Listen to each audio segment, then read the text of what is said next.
प्रहरीले अनुसन्धानमा लिँदैमा किटानी जारी पर्दैमा त दोषी हुँदैन। किन हुन्छ भन्दाखेरि अनुसन्धानको पाटोले दोषी भए चाहिँ प्रमाणसहित होइन, प्रमाणको सामान्य तर्कले त काम गर्दैन नि। अब प्रमाणले चाहिँ कि प्रमाण भनेकै नि यस्ता चाहिँ नि जघन्य अपराध भनौँ, आत्महत्या भनौँ, भवितव्य भनौँ, अथवा विष खाएर चाहिँ मरेका भनौँ, झुन्डेर मरेका भनौँ, हाम फालेर मरेका भनौँ होइन, अथवा भवितव्यका कुराहरूबाट आएकोलाई पनि प्रहरीले स्वतः अनुसन्धान गर्छ। यो त फौजदारी आचार संहिता अन्तर्गत नेपाल प्रहरीले अनुसन्धान गर्ने पाटो त विद्यमान कानुनले चाहिँ कार्यान्वयन गर्न अधिकार दिएको। तथा विदेशमा रहनुहुने चाहिँ आफ्ना सन्तानहरूलाई होस्टेलको चाहिँ एउटा मन्दिरमा होइन, विद्याको मन्दिरमा छोडेर चाहिँ एउटा आफ्नो बच्चा बच्चीलाई चाहिँ एउटा गुरुजनको होइन उमा जिम्मा दिएर गएको अवस्थामा यो खालको घटनाले अवश्य पनि के भन्छ मान्छेमा सशङ्कित होइन एउटा त दुःखद पीडाको अनुभूति हुनु स्वाभाविकै हो। तथापि हामीले राज्यलाई कुराकानी गर्नको लागि अन्यायको विरुद्ध आफ्नो दरखरो आवाज प्रस्तुत गर्दै आउनुभएका मिसन नेपालका संस्थापक अध्यक्ष पूर्व डिएसपी केपी शर्मा पन्थी हुन्छ। स्वागत छ। धन्यवाद। जय जननी जय मातृ। अब जुन तरिकाले भनौँ न छोटो समयमै देश विदेश अथवा धेरै ठाउँबाट चाहिँ सलिनाको न्यायको लागि आवाजहरू उठिरहेका थिए होइन, तर यतिखेर अस्पतालले जुन पोस्टमार्टम रिपोर्ट दियो जहाँ चाहिँ बलात्कार नभएको भनेर पुष्टि गरिसके पछाडि अलिकति सञ्जाल निराश बनेको हो कि भन्ने प्रसङ्ग रहन्छ क्या, तपाईँले कसरी निहाल्नुहुन्छ? यो के छ भन्दाखेरि अब एउटा बालबालिकाहरू होइन यो होस्टेलमा होइन आत्महत्या गर्नु, सुसाइड गर्नु होइन, यस्ता घटनाहरूले पक्कै पनि राम्रो सन्देश दिँदैन यो सामाजिक रूपमा होइन। अब तपाईँको चाहिँ नि अभिभावकको रूपमा राज्यकै परिस्थितिमा पनि बालबालिका सुरक्षित हुनुपर्छ।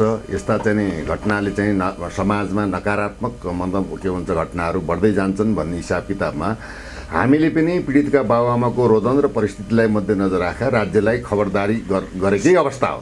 तथापि राज्य त चाहिँ के छ भन्दाखेरि हेर्नु सुसङ्गठित राज्य हो। अब यसको मूलतः अनुसन्धान गर्ने प्रहरी हो। अब प्रहरीबाट अनुसन्धानमा रहेको अवस्थामा अब चाहिँ दुधको दुध पानीको पानी अनुसन्धान होस् भनेर चाहिँ भनौँ पीडित पक्षबाट आवाज उठाउनु, भनौँ दबाब दिनु, ध्यानाकर्षण गराउनुलाई चाहिँ नेगेटिभ रूपमा जानु हुँदैन। तथापि अब मैले पहिले नै बोल्दै आएको कुरा हो प्रहरी अनुसन्धानमा छ होइन।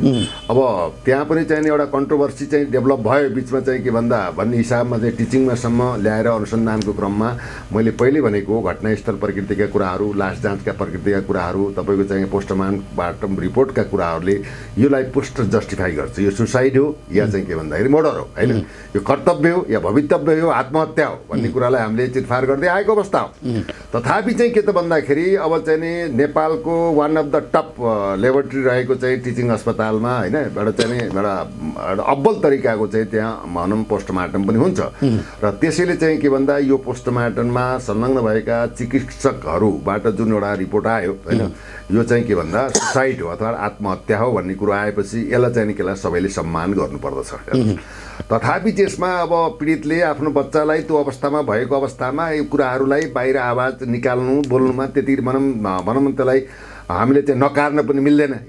आवेश र आक्रोश जन्मिन्छ। किन भन्दा आफूले पढाउन राखेको छोराछोरीलाई यस्तो खालको घटनाहरू चाहिँ चाहे भनौँ आत्महत्या होस् होइन, यी घटनालाई पीडित पक्षले कमसेमा के हुन्छ उसलाई चाहिँ पीडा भएकै हुन्छ र त्यो कुराहरू समाजमा कोही बोलिदियोस् या हाम्रो चाहिँ वास्तविक दुधको दुध पानीको पानी न्याय होस् भनेर जुन सामाजिक सञ्जालमा यी कुराहरू आएका छन् ती कुराहरूलाई पनि अब राज्यले त्यति के त भन्दा गम्भीरताका पूर्वक लिनुभन्दा पनि एउटा आवेश पनि हो, पीडा पनि हो। त्यो पक्ष जसको चाहिँ छोरी चाहिँ भनौँ आत्महत्या गरेर चाहिँ मृत्यु भएको छ त्यो पीडामा भावावेशका कुराहरूलाई पीडित पक्षले न्याय दिनुपर्छ भन्ने कुराहरूमा आवाज उठाउनुलाई असान्दर्भिक भन्न मिल्दैन। अब तथापि चाहिँ के त भन्दा राज्यको प्रहरी प्रशासनले विगतमा भनौँ ठुल्ठुला चाहिँ अपराध अनुसन्धानका कुराहरू, मिर्जा दिलसादका कुराहरू, रानीबाडी हत्याका कुराहरू, भनौँ जोन के अरे फादर ग्याफ्नेका कुराहरू होइन र चाहिँ या विभिन्न चाहिँ जघन्य अपराधमा संलग्न भएका व्यक्तिहरूलाई विदेश समेतबाट गएर चाहिँ इन्टरपोलको माध्यमबाट नेपाल प्रहरीले आफ्नो कर्तव्य दायित्व निर्वाह गरेको पक्कै पनि हो, गर्छ पनि। र यस मानेमा नेपाल प्रहरीले यस्ता सेन्सिटिभ घटनामा कुनै राजनीतिक हस्तक्षेप दबाब प्रभावमा चाहिँ पर्दैन, किन हाम्रो त इतिहासले पनि बताउँछ। अब चाहिँ के भन्दा यसमा चाहिँ एउटा कुरा के छ भन्दाखेरि प्रहरीले चाहिँ सूक्ष्म रूपमा अनुसन्धान गरिरहेको छ। अब यहाँ चाहिँ पीडितको कुरा के आयो भन्दा आजकै भोलि नै न्याय हुन्छ भन्ने कुरामा अलिकति चाहिँ के भन्दा अगाडि बढेको अवस्था पक्कै पनि हो। तथापि चाहिँ के हुन्छ भन्दाखेरि यसमा हेर्नुहोस्, अब जाहेरी दरखास्तका कुरा आउँछन्, घटनास्थलका कुरा आउँछन्, त्यहाँ भनौँ हरेक कुराको ल्याब टेस्टका कुरा आउँछन्। अब सुसाइड नोटिस फेला परेको कुराहरू त्यो ल्याबमा गएर चाहिँ ती चाहिँ टेस्ट गर्ने कुराहरू छन्। नानीको ह्यान्ड राइटिङ त हो कि होइन भन्ने कुरा पनि ल्याब परीक्षण हुन्छ। अब प्रहरीले चाहिँ क्रमशः अनुसन्धानका प्रक्रियालाई अगाडि बढाएको अवस्था पनि विद्यमान छ र अहिले प्रहरीप्रति दोषारोपण गर्नु, अब राज्यले चाहिँ न्यायालयप्रति दोषारोपण गर्नु अथवा प्रहरीले चाहिँ भनौँ यस्ता घटनालाई अतिरञ्जित गर्छ भनेर चाहिँ जुन कुराहरू आउनु यो आफैमा गलत पनि हो। तथापि हिजोको दिनसम्म भनौँ न जब यो रिपोर्ट नआउँदासम्म न्यायको लागि अगाडि बढ्नुपर्छ, न्याय होस् भन्ने कुरामा जो कहिले पनि के भन्दा त्यसमा बोल्नु कुनै यो नाटसङ्गिक अधिकार पनि हो, बोल्नु अनि यतिको दबाब थिएन भने यो हिसाबले अनुसन्धान पनि अगाडि बढ्दैन थियो कि भन्ने अवस्था पनि आउन सक्छ।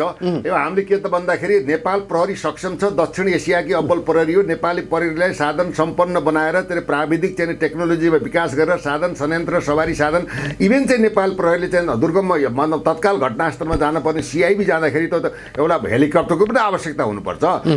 नेपाली सेनाको चाहिँ गोप्य एउटा चाहिँ शक्तिशाली अङ्गको चाहिँ हवाई अड्डा पनि छुट्टो छैन। तथापि चाहिँ सुरक्षा यन्त्रलाई राज्यले चाहिँ के भन्दाखेरि भनौँ जति सुसम्पन्न र सुदृढीकरण गर्नुपर्ने हो त्यो कुरा गरेको चाहिँ नगरेको यथार्थै पनि हो। तथापि चाहिँ के भन्दा यो दबाब भन्दा पनि प्रहरीले चाहिँ नियमित गर्ने कार्यक्रम हो नि, यो नियमित कार्यक्रम हो नि। त्यो चाहिँ नियमित चाहिँ आफ्नो कर्तव्य दायित्व अन्तर्गत आउने कुराहरू त्यो हुनाले प्रहरीले चाहिँ अब जुन अब जाहेरी दरखास्तलाई अगाडि बढाएर अब त्यहाँको चाहिँ मान्छेहरूलाई बुझ्ने दान्नेदेखि लिएर अब चाहिँ जाहेरीकै आधारमा 3 जना मान्छेलाई पनि अनुसन्धान क्रममा लिएको अवस्था पनि छ होइन। प्रहरीले चाहिँ भनौँ पीडितको चाहिँ आशयलाई पनि नबुझेको त भन्न मिल्दैन नि। तथापि चाहिँ के भन्दा निर्दोष मान्छेलाई दोषी भनेर चाहिँ हामीले चाहिँ एउटा जिम्मेवार व्यक्ति र जिम्मेवार व्यक्तित्वले चाहिँ अब चाहिँ पोस्टमार्टमको रिपोर्ट आइसकेपछि पनि राज्यबाट गल्ती भयो, पोस्टमार्टम गलत छ अथवा प्रहरीले अनुसन्धान गरेन भनेर भन्नु चाहिँ अर्थपूर्ण हुँदैन। यतिखेर सञ्जालले उठाएको प्रश्नहरूमा अब एक किसिमको अस्पतालको रिपोर्टले त आत्महत्या हो भनिसक्यो होइन, हत्या भएको होइन भनेर एउटा अनुसन्धानको पाटो अगाडि आइसकेको अवस्था छ। तर पनि सञ्जालले उठाएको प्रश्नमा ती अबोध बालिकाले भनौँ न त्यो सम्म रोज्नु अथवा आत्महत्या गर्नेसम्म रोज्नुको पछाडि कसै न कसैको केही हात अथवा कसैबाट पीडा अथवा कसैबाट अथवा केही न केही छ भन्छन् के। यो तपाईँको प्रश्न सत्य हो। हामी सत्य बोल्नुपर्छ, प्रष्ट बोल्नुपर्छ। समाजलाई दिग्भ्रमित गर्ने कुराहरू सामाजिक सञ्जालमा समाजका चाहिँ कलिला बालबालिकामा नकारात्मक असर पर्ने कुराहरू मनबाट चाहिँ वक्ताले पनि बोल्नु हुँदैन भने यो मिडिया जगतले पनि आफ्नो अनुशासन मर्यादा आचरणलाई पनि समाजलाई भ्रमित भन्दा पनि समाजलाई सुयोग्य अनुशासित र मर्यादित बनाउनको लागि मिडिया कर्मीको पनि अत्यन्त ठुलो भनौँ भूमिका रहन्छ। किन अगर देशको प्रधानमन्त्रीले भ्रष्टाचार गर्दैन भनेर कसम खान्छ भने भ्रष्टाचार शून्यमा जान्छ। हेर्नुहोस् त्यो यथार्थै हो। त्यो हुनाले चाहिँ के त भन्दा सबै पाटोको एउटा भूमिका छ। जस्तै अब यहाँ के हो भन्दा हामीले सत्य बोल्नुपर्छ। जस्तै हिजोको दिनमा पीडितको रोदन त्यो आँखा वेदनालाई चाहिँ राज्यले चाहिँ नजरअन्दाज नगरोस् है भनेर हामीले खबरदारी गरेकै हो होइन। तथापि अब चाहिँ के त भन्दाखेरि जब चाहिँ एउटा चाहिँ vital part of the investigation भनेको पोस्टमार्टम हो। पोस्टमार्टमबाट दिस इज अलरेडी सुसाइड भन्ने आइसकेपछि अब यसमा हामीले तर्क वितर्क गर्नुपर्ने आवश्यकता छैन। अब जस्टिफाई गर्नको लागि अब तपाईँको कुरामा प्रश्नलाई म उत्तर दिन्छु। अब के भन्दा यो दुरुत्साहन कसले गर्यो? दुरुत्साहनको पक्षलाई हेर्ने भने ती बालिकाको चाहिँ के भन्दा पारिवारिक संरचना नमिलेको अवस्था छ। आमा चाहिँ दुबईमा बस्नु भएको छ, बुवा चाहिँ काठमाडौँ बस्नु भएको छ। एउटा माओली होइन हजुरआमाको आश्रयमा कहिलेकाहीँ बिदामा जाँदा ती बच्चीलाई पढ्नको लागि चाहिँ होइन शिशु एकता निकेतन चाहिँ भनौँ विद्यालयमा भर्ना गरिएको छ, आजकलमा क्लासमा पढ्दैछन् होइन। भनेपछि एउटा पारिवारिक गार्जियनसिपको चाहिँ अभाव पनि देखियो, त्यहाँ एक्लोपना पनि महसुस भयो। अथवा त्यहाँ अब उनलाई विभिन्न खालको के भन्छ जबसम्म मान्छे पारिवारिक तोडफोड हुन्छ अथवा पारिवारिक छिन्न भिन्नता हुन्छ, बाउ एकातिर हुन्छ आमा एकातिर हुन्छ भने त्यसको पीडा कसले भोग्छ भन्दा त्यो बालकले भोग्छ, त्यो परिवारले भोग्छ। त्यसले गर्दाखेरि त्यो खालको परिस्थितिमा चाहिँ उनलाई त्यहाँसम्म हुनको बाध्य कसले गरायो भन्ने तर्फ पनि प्रहरी अनुसन्धान केन्द्रित हुन्छ। हेर्नुहोस्, किन भन्दा तिनी मर्न अथवा झुन्डिएर मर्न बाध्य किन भयो, कसबाट भयो भन्ने कुराहरू पनि प्रहरीले चाहिँ अनुसन्धान गर्छ नि। हेर्नुहोस्, उनले लेखेको सुसाइड नोटिसलाई पनि ल्याबमा पठाइएको छ टेस्टको लागि, उनीले लेखेको हो कि होइन भन्ने कुरा पनि हुन्छ। प्रहरीले चाहिँ यस्तो पार्टमा कुनै पनि प्रकारको कम्प्रोमाइज, मुलाइजा, राजनीतिक आवरण हुँदैन। तथापि भाइटल काण्डमा त राज्यबाट त्रुटि भएकै छन्। सुन काण्ड, ललिता निवास काण्ड, होइन यो ओम्नी काण्ड छ नि, त त्यसमा त राज्यका संयन्त्रबाट दोषी भएको ती काण्ड छुट्यो। यो त एउटा के भन्दा भनौँ आत्महत्या हो नि त, अब यो जीवन त पाइँदैन। अनि जस्तो यो विषयमा नि हुन त नेपाल प्रहरीले पनि निष्पक्ष रूपमा छानबिन गर्ला, किनभने नेपालका उच्च ओहदामा भएका राजनीतिक दलका व्यक्तिहरूले पनि निष्पक्ष छानबिन गर्नुपर्छ भनेर आवाज उठाइसकेको अवस्था छ। देश विदेशबाट पनि यो विषयलाई आवाज उठाए। तर प्रसङ्गगत हिसाबले हेर्दै जाँदा नि अब जुन किसिमले एउटा दाग लाग्यो स्कुलमाथि अथवा होस्टलमाथि, ती चाहिँ नै प्रिन्सिपल, भाइस प्रिन्सिपल, वार्डेनमाथि त एक किसिमको त दाग लाग्यो नि। अब यो दाग त मेटिएला होइन। यस्तो हो, प्रहरीले अनुसन्धानमा लिँदैमा किटानी जारी पर्दैमा त दोषी हुँदैन। किन हुन्छ भन्दाखेरि अनुसन्धानको पाटोले दोषी भए चाहिँ प्रमाणसहित, होइन प्रमाणको सामान्य तर्कले त काम गर्दैन। अब प्रमाणले चाहिँ कि प्रमाण भनेकै नि यस्ता चाहिँ जघन्य अपराध भनौँ, आत्महत्या भनौँ, भवितव्य भनौँ, अथवा विष खाएर चाहिँ मरेका भनौँ, झुन्डेर मरेका भनौँ, हाम फालेर मरेका भनौँ, होइन, अथवा भवितव्यका कुराहरूबाट आएकोलाई पनि प्रहरीले स्वतः अनुसन्धान गर्छ। यो त फौजदारी आचार संहिता अन्तर्गत नेपाल प्रहरीले अनुसन्धान गर्ने पाटो त विद्यमान कानुनले चाहिँ कार्यान्वयन गर्न अधिकार दिएको अवस्था हो। तथापि चाहिँ के भन्दा उहाँहरूले चाहिँ एउटा जिम्मेवारी मान्छे भन्थ्यो, एउटा त्यहाँको प्रिन्सिपल, भाइस प्रिन्सिपल, वार्डेन भनेको जिम्मेवार व्यक्ति हुन्। जिम्मेवार व्यक्तिले एउटी बालिकाको भनौँ अल अफ सर्टेन चाहिँ उनलाई झुन्डिएर मर्न बाध्य हुनु पछाडिको पनि एउटा काउन्सिलेसन, अब्जर्भेसन, होइन, उनका क्रियाकलापलाई पनि त्यो भन्यो एउटा गार्जियनसिपको भूमिका त रहनै पर्छ। हेर्नुहोस्, होइन, त्यसमा उहाँहरूलाई थुन्दैमा, उहाँहरूलाई अनुसन्धानमा ल्याउँदैमा उहाँको दाग र चाहिँ के भन्दा दाग र चाहिँ बेदागको कुरो होइन। इन्भेस्टिगेसनबाट उहाँलाई चाहिँ क्लियर चिट पाएपछि त्यो पनि त्यो के भन्दाखेरि एउटा भविष्यमा आउने चाहिँ भनौँ कलङ्कको कुरा कतिबाट चाहिँ कानुनले चाहिँ बाटो पनि त्रुटि नदेखाए पनि कसैबाट भन्ने कुरामा त उहाँ त अनुसन्धानमा परेर क्लिन भइसकेपछि त उहाँको छवि नराम्रो हुने कुरो होइन। विद्यालयको व्यवस्थापन, भनौँ सम्पादन पक्षलाई र चाहिँ बालबालिकाको चाहिँ मनोवैज्ञानिक स्टडी पनि त गर्नु पर्यो। कसैको छोरी गुमेको छ, कसैको छोरी गुमेको छ, त्यो हिसाबले जिम्मेवारी त बन्नुपर्छ। जिम्मेवारी बने स्कुलमा 10 to 5 गएर पढ्नेको चाहिँ के हुन्छ भन्दा त्यो जिम्मेवारी हुन्छ भने अघि पछिको चाहिँ घरको जिम्मेवारी हुन्छ। यसमा जब आफ्नो बाबुआमाले ठिक छ, भाइ बहिनीको चाहिँ बिचमा डिभोर्स भएको अवस्था छ, पारिवारिक सन्तुलन विखण्डन भएको छ, सामाजिक विखण्डन भएको छ, होइन, बाबु एकातिर भएको अवस्था, आमातिर भएको अवस्था, त्यो छोरीलाई त कम्तीमा भनौँ मानसिक टर्चर त नभएको त भन्न मिल्दैन, मिल्छ। त्यो उनीहरूले त्यस्तो कुरालाई पनि भनौँ यो होस्टेलमा रहेका विशेषतः छात्राहरूलाई त्यहाँको चाहिँ के भन्दा भनौँ वार्डेन भनौँ अथवा प्रिन्सिपल भनौँ, व्यवस्थापक, प्रहरीले अनुसन्धानमा लिँदैमा किटानी जारी पर्दैमा त दोषी हुँदैन। किन हुन्छ भन्दाखेरि अनुसन्धानको पाटोले दोषी भए चाहिँ प्रमाणसहित, होइन प्रमाणको सामान्य तर्कले त काम गर्दैन। अब प्रमाणले चाहिँ कि प्रमाण भनेकै नि यस्ता चाहिँ जघन्य अपराध भनौँ, आत्महत्या भनौँ, भवितव्य भनौँ, अथवा विष खाएर चाहिँ मरेका भनौँ, झुन्डेर मरेका भनौँ, हाम फालेर मरेका भनौँ, होइन, अथवा भवितव्यका कुराहरूबाट आएकोलाई पनि प्रहरीले स्वतः अनुसन्धान गर्छ। यो त फौजदारी आचार संहिता अन्तर्गत नेपाल प्रहरीले अनुसन्धान गर्ने पाटो त विद्यमान कानुनले चाहिँ कार्यान्वयन गर्न अधिकार दिएको अवस्था हो। तथापि चाहिँ के भन्दा उहाँहरूले चाहिँ एउटा जिम्मेवारी मान्छे भन्थ्यो, एउटा त्यहाँको प्रिन्सिपल, भाइस प्रिन्सिपल, वार्डेन भनेको जिम्मेवार व्यक्ति हुन्। जिम्मेवार व्यक्तिले एउटी बालिकाको भनौँ अल अफ सर्टेन चाहिँ उनलाई झुन्डिएर मर्न बाध्य हुनु पछाडिको पनि एउटा काउन्सिलेसन, अब्जर्भेसन, होइन, उनका क्रियाकलापलाई पनि त्यो भन्यो एउटा गार्जियनसिपको भूमिका त रहनै पर्छ। हेर्नुहोस्, होइन, त्यसमा उहाँहरूलाई थुन्दैमा, उहाँहरूलाई अनुसन्धानमा ल्याउँदैमा उहाँको दाग र चाहिँ के भन्दा दाग र चाहिँ बेदागको कुरो होइन। इन्भेस्टिगेसनबाट उहाँलाई चाहिँ क्लियर चिट पाएपछि त्यो पनि त्यो के भन्दाखेरि एउटा भविष्यमा आउने चाहिँ भनौँ कलङ्कको कुरा कतिबाट चाहिँ कानुनले चाहिँ बाटो पनि त्रुटि नदेखाए पनि कसैबाट भन्ने कुरामा त उहाँ त अनुसन्धानमा परेर गरेर क्लिन भइसकेपछि त उहाँको छवि नराम्रो हुने कुरो होइन। विद्यालयको व्यवस्थापन भनौँ सम्पादन पक्षलाई र चाहिँ बालबालिकाको चाहिँ मनोवैज्ञानिक स्टडी पनि त गर्नु पर्यो। कसैले कसैको छोरी गुमेको छ, कसैको छोरी गुमेको छ, त्यो हिसाबले जिम्मेवारी त बन्नुपर्छ। जिम्मेवारी बने अनुसारले स्कुलमा 10 to 5 गएर पढ्नेको चाहिँ के हुन्छ भन्दा त्यो जिम्मेवारी हुन्छ भने अघि पछिको चाहिँ घरको जिम्मेवारी हुन्छ।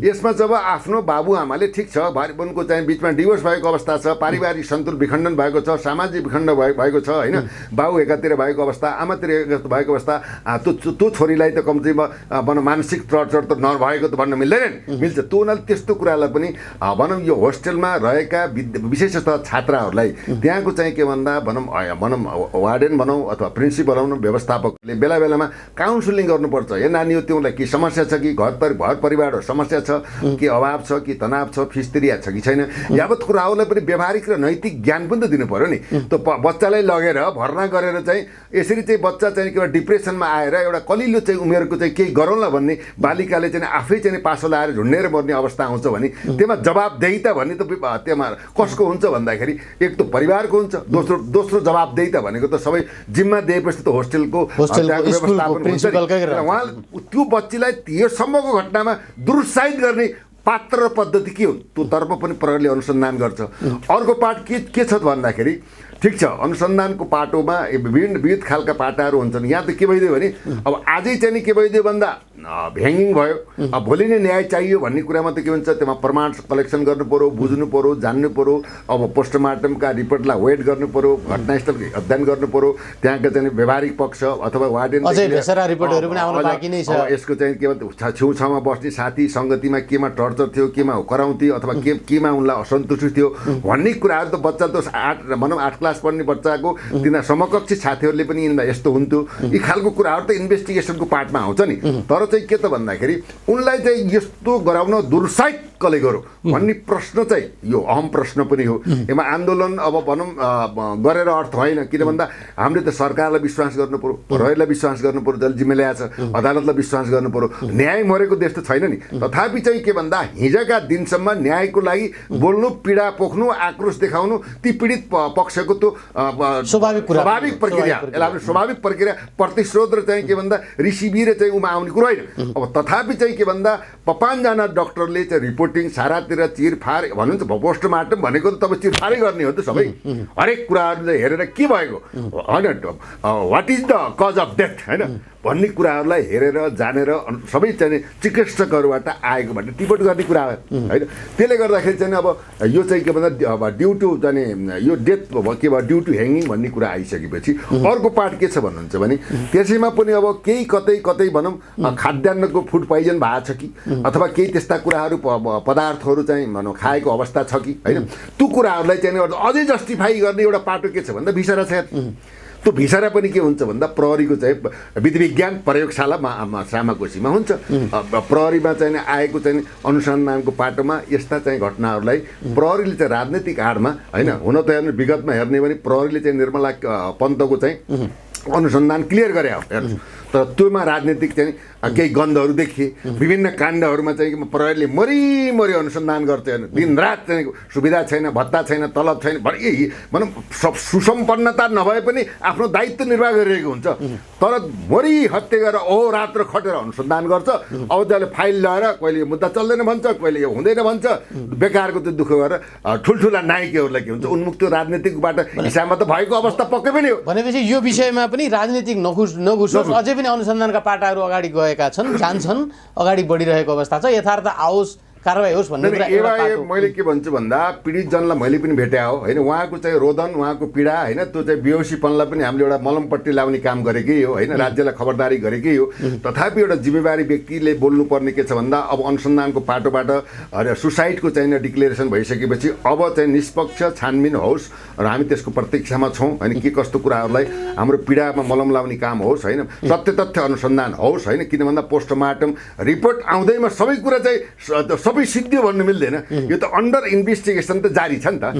प्रहरी संवेदनशील भएर अगाडि बढेको छ। यसमा चाहिँ प्रहरी प्रमुखको निर्देशन छ, त्यहाँको प्रदेश प्रमुखको निर्देशन छ र त्यहाँ स्वयं चाहिँ के भन्दा घटनास्थल त चितवन हो होइन, तर यो कन्ट्रोभर्सी भएर कन्ट्रोभर्सी भएर त्यस्तो खालको देखिएको भए होइन यो चाहिँ ड्यु टु मर्डर चाहिँ हो भन्ने कुरा आएको भए त सिआइबीलाई पनि ह्यान्डओभर गरिदिनुहोस् किन भन्दाखेरि त्यहाँ विवाद भयो भन्ने कुरा त हामीले गरेका थियौँ तथापि त्यो खालको चाहिँ घटना प्रकृति चाहिँ पोस्टमार्टमले नदेखाइसकेपछि पीडितहरूले पनि के भन्दा सही सत्य निरूपण किन भन्दाखेरि एउटा चाहिँ हुलको भरमा भाषणको भरमा हुलको भरमा चाहिँ के भन्दा निरपराध मान्छेलाई चाहिँ नि अपराधी बनाउनु त भएन नि अन्तर्राष्ट्रिय कानुन र लले के भन्छ भन्दा 100 जना अपराधी छुटुन् तर चाहिँ के त भन्दाखेरि एकजना निरपराधी व्यक्तिले कानुनी कठघारामा पर्न नपरोस् भन्ने राष्ट्रिय अन्तर्राष्ट्रिय सिद्धान्त पनि हो प्रहरीले सूक्ष्म रूपमा अनुसन्धान गरेको छ यसमा अनुसन्धानका पाटा अझै बाँकी छन् होइन स्टार्टिङ छ 24-25 दिनसम्म अहिले 5-7 दिनको कुरा नआयो 24-25 दिनसम्म अनुसन्धानका पाटाहरू हुन्छन् त्यो अनुसन्धानमा केही त्रुटि कमजोरी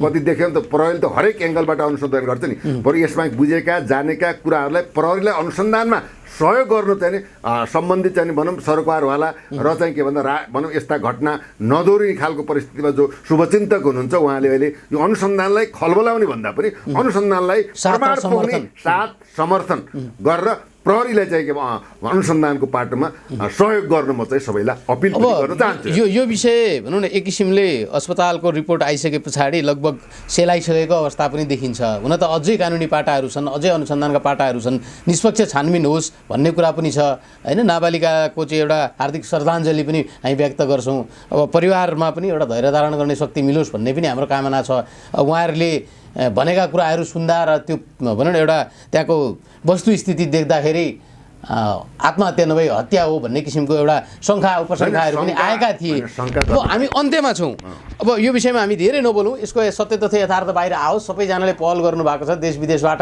न्यायको लागि आवाज उठाउनु भएको छ अझै अनुसन्धानहरू छन् अब एउटा प्रसङ्ग के रहेको छ भने आफ्नो बच्चा बच्चीको भविष्यको लागि भविष्य बनाउनका लागि यहाँबाट विभिन्न देशमा गएर अर्काको देशमा दुःख गरेर आफ्नो छोराछोरीको भविष्य बनाइरहेका छन् जहाँ एउटा होस्टल नै सबै आफ्नो घर हो भन्ने हिसाबले उनीहरूले आफ्ना छोराछोरी त्यहाँ राखेका छन् ती व्यक्तिहरू यति चिन्तित भएका थिए जहाँ चाहिँ होस्टलभित्रै नाबालिका बलात्कृत हुन्छन् हत्या हुन्छ भन्ने प्रसङ्गले उनीहरू सुत्न सकेका थिएनन् ती व्यक्तिहरूले के भन्नुहुन्छ होइन वास्तवमा चाहिँ देश तथा विदेशमा रहनुहुने चाहिँ आफ्ना सन्तानहरूलाई होस्टेलको त्यो एउटा मन्दिरमा होइन विद्याको मन्दिरमा छोडेर चाहिँ एउटा आफ्नो बच्चा बच्चीलाई चाहिँ एउटा गुरुजनको होइन उमा जिम्मा दिएर गएको अवस्थामा यो खालको घटनाले अवश्य पनि के भन्छ मान्छेमा सशङ्कित होइन एउटा त दुःखद पीडाको अनुभूति हुनु स्वाभाविकै हो तथापि हामीले राज्यलाई खबरदारी गरेका छौँ हरेक नेपालमा रहेका बोर्डिङ स्कुलहरू छात्रावासहरूलाई अनुगमन गरेर अब चाहिँ विद्यालयका छात्राहरूलाई एउटा प्रशिक्षण अनुगमन कानुनी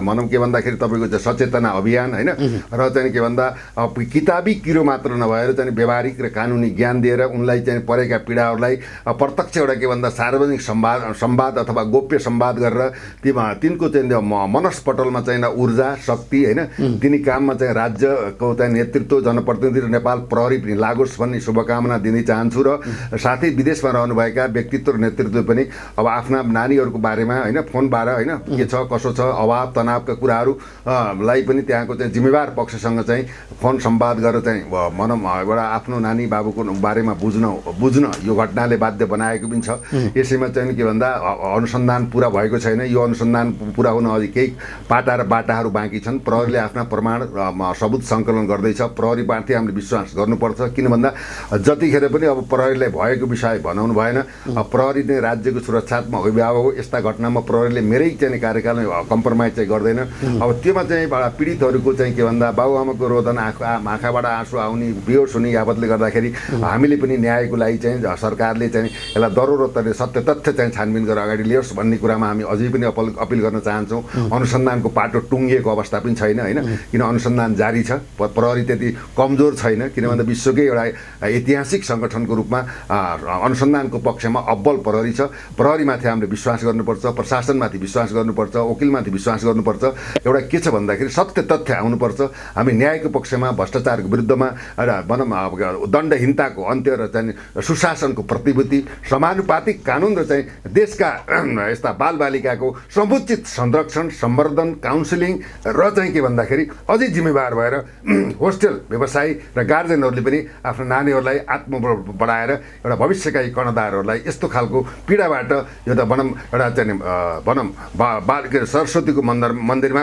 आफै चाहिँ बलि चढिने अवस्था चाहिँ नहोस्। राज्यले पनि यसलाई काउन्सिलिङ अगाडि बढोस् र चाहिँ व्यवस्थापन पक्ष होस्टेलमा रहेका भनौँ नेपालभरि रहेका चाहिँ के भन्दा होस्टेलहरूको भनौँ सरकारवाला व्यक्तिहरूले यसबाट लेसन सिकेर यस्ता घटना हुन नदिन चाहिँ के भन्दा व्यावहारिक सामाजिक र मनोवैज्ञानिक स्टडी गरेर यी चाहिँ कलिला बालबालिकाको सुरक्षा सम्मान र चाहिँ राष्ट्रलाई दिने योगदानप्रति पनि सबै संवेदनशील हुनुहुन सबैमा अपिल र अनुरोध गर्दै अब ती शालीन नानीको चाहिँ के भन्दा चिर शान्तिको कामना गर्दै हार्दिक श्रद्धाञ्जली र हार्दिक संवेदना यहाँकी लोकप्रिय मिडियाबाट टक्राउन चाहन्छु। हस्, यहाँको अमूल्य समय समाजको लागि धेरै धेरै धन्यवाद। धन्यवाद। जय जननी जय मातृभूमि।